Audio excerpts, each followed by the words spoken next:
আউযু বিল্লাহি মিনাশ শাইতানির রাজিম। বিসমিল্লাহির রহমানির রহিম।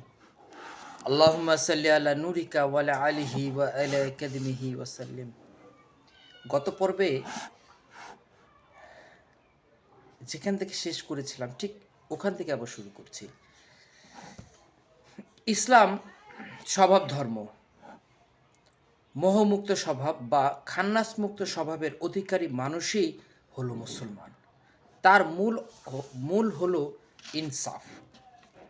ইনসাফ হতে ইনসান, ইনসানের গুণ খাসিয়ত হলো ইনসানিয়াত।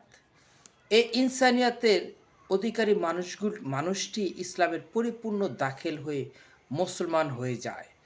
তা পৃথিবীর যে কোনো লোকই হোক না কেন। যে পর্যন্ত মানুষ দ্বীনে মুহাম্মদীতে তথা ইসলামে দাখিল না হবে, সে পর্যন্ত পৃথিবীর মানব জাতির মধ্যে কখনো কোনো দিনই শান্তি প্রতিষ্ঠিত হবে না। যত মতবাদী প্রচার করা হোক না কেন। সুতরাং যারা মুসলমান তারা ঐক্যতার ভিতরে আছে, কিন্তু ৭৩ কাতারের মধ্যে মাত্র একটি দল আর ৭২ কাতারই হলো মুনাফিক। এরা ঐক্যতায় নেই।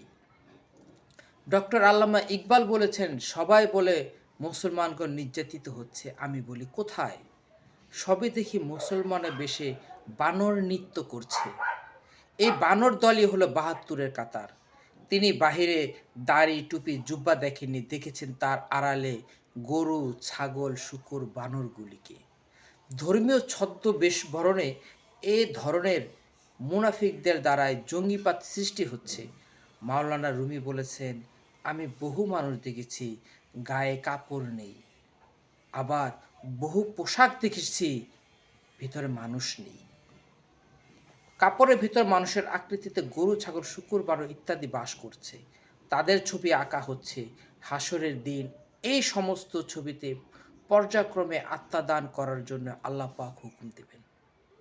এজন্যই রাসূল করিম সাল্লাল্লাহু আলাইহি সাল্লাম বলেছেন, ছবি অঙ্কন করা হারাম।